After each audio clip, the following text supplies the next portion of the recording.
Tramp Eron bilan urushni tezroq tugatish yo'lini qidirmoqda. Eron hali ham minglab dronlar va ko'plab raketalarga ega. Eron Islom inqilobi qo'riqchilari korpusi AQSh harbiy yig'ilish punktiga hujum qildi. Rossiya Ukrainaning Yevropa ittifoqiga a'zo bo'lishiga endi rozi bo'lmaydi. AQSh Eron zarbalaridan dovdirab qoldi. Ommaviy axborot vositalari: avvalo farosat bo'lish kerak. Makron Trampni keskin tanqid qildi. Zelenskiy frontdagi vaziyat so'nggi 10 oydagi eng yaxshi holat ekanligini aytdi. Endi esa batafsil. Eron Islom inqilobi qo'riqchilari korpusi AQSh harbiy yig'ilish punktiga hujum qildi. Eron Islom inqilobi qo'riqchilari korpusi Saudiya Arabistonidagi Al-Harj aviabazasida AQSh armiyasi havo kuchlari eskadrilliyasining yig'ilish punktini vayron qildi. Video lavhani ijtimoiy tarmoqlarda Eron Islom inqilobi qo'riqchilari korpusi aerokosmik kuchlar qo'mondoni Majid Musaviy joylashtirgan. Shuni ta'kidlash kerakki, bugun Eron harbiylari haqiqiy Va'da 4 operatsiyasining 90-to'lqinini amalga oshirdi. Tel Aviv, Hayfa, Negev va Isroilning Bersheba shaharlaridagi harbiy nishonlarga, shuningdek Quvaytdagi Ali as-Salim aviabazasiga, Birlashgan Arab Amirligidagi Al-Dafr aviabazasiga va Saudiya Arabistonidagi Al-Harj aviabazasiga raketalar bilan hujum qildi, deyiladi xabarda. Toshkent shahri Sergeli tumanida o'zgarish va Sergeli metro bekatlarining yonginasida Golden Life savdo markaziga yaqin joyda joylashgan 10 qavatli komfort uylardan 3 xona 100 kvadratlik xonadonimiz sotuvga qo'yildi. Xonadon 10-qavatda joylashgan bo'lib, lift tizimi 24 ga 7 ishlaydi. Kirishda kattagina prixoshka qo'yilgan. Oshxonamiz ham kattagina bo'lib, mebellari ham, muzlatkichi ham bor. Zal qandil va gilamlar bilan jihozlangan. Konditsioneri ham o'rnatib qo'yilgan. Ikkinchi xonamizda ham konditsioner va gilamlar mavjud, hamda o'zining alohida sanuzel va dushi ham bor. Uchinchi xonamizni ham ko'rishingiz mumkin. Xonadonimizning alohida hammom va hojatxonasi bo'lib, kir yuvish mashinasi ham mavjud. Ushbu xonadonimizning kadastri tayyor, elektr, gaz va suvda muammosi yo'q. Batafsil ma'lumot uchun ushbu raqamlarga bog'laning. Eron hali ham minglab dronlar va ko'plab raketalarga ega. AQSh razvedka hamjamiyati AQSh va Isroil harbiy operatsiyalari davom etayotganiga qaramay, Eron raketa va dron hujumlarining sezilarli imkoniyatlarini saqlab qolganiga ishonadi. CNN telekanalining xabar berishicha, AQSh razvedka agentliklari Eronning raketa uchirish moslamalarining taxminan yarmi butunligicha qolganini taxmin qilmoqda. Bundan tashqari, Tehron hali ham uchuvchisiz uchish apparatlarining taxminan 50% ga egalik qiladi. Eron qirg'oqlari yaqinida joylashtirilgan kruiz raketalarining katta qismi ham yo'q qilinmagan. Ushbu ma'lumotlarga ko'ra, qolgan resurslar Eronga ham raketalar ham uchuvchisiz uchish apparatlari yordamida hujumlarni davom ettirish imkonini beradi. 31-mart kuni Islom inqilobi qo'riqchilari korpusi Eronning strategiyasi Isroil va AQShning harbiy salohiyatini iloji boricha to'liq ishga solish ekanligini ma'lum qildi. AQSh Eron zarbalaridan dovdirab qoldi. Ommaviy axborot vositalari: Eronning AQSh va Isroil zarbalariga bergan keng ko'lamli javobi AQSh rahbariyatini hayratda qoldirdi. Bu haqda Time nashri xabar qilgan.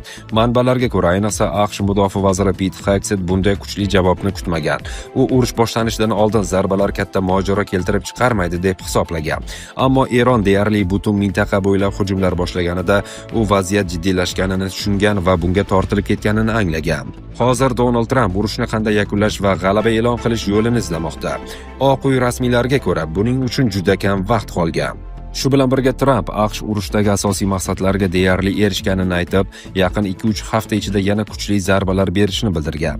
Agar Tehron AQSh shartlariga rozi bo'lmasa, Eronning barcha elektr stansiyalariga kuchli zarba berilishi mumkinligini ham ogohlantirgan. Avvalo farosat bo'lish kerak. Makron Trampni keskin tanqid qildi.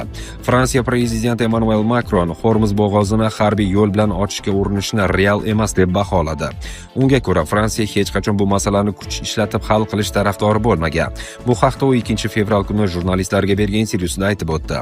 Makronning so'zlariga ko'ra, bo'g'ozni harbiy operatsiya orqali ochish g'oyasi amalda ishlamasligi mumkin. Chunki bu qancha vaqt olishi noma'lum va shu hududdagi davlatlar qirg'oqlari xavf ostida qoladi. Fransiya prezidentining ta'kidlashicha, Parij urush boshlanganidan beri bo'g'ozni ochish masalasini Eron bilan kelishuv orqali, ya'ni muzokaralar yo'li bilan hal qilish tarafdori bo'lib kelmoqda. Uning fikricha, buning uchun avvalo mojaroning keskin bosqichi tugashi va keyin muzokaralar qayta boshlanishi kerak. Makron shuningdek sug'urta missiyasi deb atalgan tashabbusni yana bir bor eslatgan. Bu tashabbus harbiy hujum emas, balki mudofaa xarakteridagi choralar bo'lib, unda turli davlatlar ishtirok etib, mojarodan keyin tankerlar va portlar xavfsizligini ta'minlash tayyorlashga qaratiladi. Shuningdek, Fransiya prezidenti Trampni ushbu mojaroda o'ziga o'zi zid chiqishda ayblagan. Jiddiy bo'lish kerak. Agar jiddiy bo'lishni istasangiz, kecha aytgan gapingizga bugun teskari gapirmaysiz. Har kuni gapirish shart emas, deb ta'kidlagan Makro. Tramp Eron bilan urushni tezroq tugatish yo'lini qidirmoqda. Tramp shuningdek g'alaba e'lon qilish imkoniyatini saqlab qolishni ham o'ylamoqda, deb yozdi Time. Jurnalning yozishicha, Tramp g'alaba e'lon qilish imkoniyatini saqlab qolgan holda Eron bilan urushni tezroq yakunlash yo'llarini izlayapti. Nashrga ko'ra, zamonaviy tarixdagi eng yirik neft inqirozi boshlanganidan bir oy o'tib, global iqtisodiy o'sish prognozlari keskin pasaymoqda. Yevropa va Osiyoda tanqislik yuzaga kelib, energiya treyderlari esa dunyo hali oqibatlarining to'liq og'irligini his qilmaganidan ogohlantirmoqda. Hormuz bo'g'ozining uzoq vaqt yopilishi jahon iqtisodiyotini inqirozga olib kelishi mumkin. Jurnal ma'lumotlariga ko'ra, Tramp o'z qo'l ostidagilarga harbiy kampaniyani to'xtatishni xohlayotganini aytdi. U oraliq saylovlar oldidan respublikachilarning pozitsiyasiga putur yetkazishi mumkin bo'lgan cho'zilib ketgan nizodan xavfsiragan. Shu bilan birga u amaliyot hal qiluvchi muvaffaqiyatga ega bo'lishini istaydi. Uning ittifoqchilariga ko'ra, prezident g'alaba e'lon qilish, jangovar harakatlarni to'xtatish va siyosiy zarar yanada jiddiy tus olguncha iqtisodiy vaziyat barqarorlashishidan umid qilish yo'lini izlayapti. Juda oz vaqt qoldi, deydi administratsiyaning yuqori lavozimli mulozimi. Time'ning yozishicha, Tramp uchun asosiy xavf shundaki, yaqin haftalarda harbiy kampaniyaning kuchaytirilishi chekinish yo'llarini yaratishdan ko'ra, ularni ko'proq yopib qo'yishi mumkin. Ichki muhokamalarda milliy xavfsizlik organlarining ayrim vakillari prezidentni urushning davom etishi, Tehronni jilovlash o'rniga uni ambitsiyalarini yanada oshirishi mumkinligidan ogohlantiradi. Zelenskiy frontdagi vaziyat so'nggi 10 oydagi eng yaxshi holatda ekanini aytdi. Ukraina prezidenti Vladimir Zelenskiy Rossiya bilan bo'layotgan mojarodagi joriy vaziyat haqida gapirdi va Pasxa sulhi borasida yana bir bor fikr bildirdi. Bu haqda u Britaniyaning may 6 razvedkasi hisobotiga tayangan holda jurnalistlar bilan muloqot chog'ida ma'lum qildi. Ma'lumotlarga ko'ra, hozirda Ukraina uchun vaziyat so'nggi 10 oydagiga qaraganda yaxshiroq rivojlanmoqda. Britaniya razvedkasining xulosasi shunday: vaziyat murakkab, ammo so'nggi 10 oy ichida eng yaxshi holatda. Bu adolatli xulosa. Buni ta'minlayotgan barcha bo'linmalarimizga minnatdorlik bildiraman, deydi Zelenskiy. Shuningdek, Ukraina rahbari Rossiyaning Pasxa sulhini tuzish taklifiga bo'lgan munosabatiga izoh bergan. Prezidentning so'zlariga ko'ra, Moskva bunga tayyor emas. Biz Amerika tomoniga o'z so'rovimizni yetkazdik. Ularda Rossiyaga yana o'z xabarini yetkazish imkoniyati bo'ladimi, yo'qmi bilmayman. Ko'ramiz. Pasxa bayramida o't ochishni to'xtatish haqidagi taklifimiz o'z kuchida qoladi, deya qo'shimcha qilgan Zelenskiy. Rossiya Ukrainaning Yevropa ittifoqiga a'zo bo'lishiga endi rozi bo'lmaydi. Rossiya Xavfsizlik kengashi raisi o'rinbosari Dmitriy Medvedevning ta'kidlashicha, Rossiya endi Ukrainaning Yevropa ittifoqiga a'zo bo'lishiga toqat qilmaydi. Chunki ushbu tashkilot NATO doirasida AQSh bilan nizo fonida o'z harbiy imkoniyatlarini kuchaytirishga intilmoqda. Shu bilan birga Medvedev Qo'shma Shtatlarning NATOdan chiqishiga ishonmaydi. Albatta, hech qanaqa Tramp va Washington NATOdan chiqmaydi. Bundan ma'no ham yo'q. Kongress ham yo'l qo'ymaydi. Trampning ritorikasi shunchaki epataj. Garchi Qo'shma Shtatlar kontingentini kamaytirish yoki nimanidir yetkazib berishni rad etish kabi ramziy harakatlar bo'lishi mumkin. Bu yerda diqqatga sazovor narsa bu emas.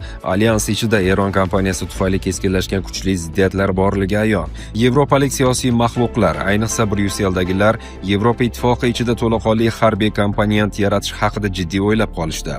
Mana shu narsa dunyo manzarasini o'zgartiradi.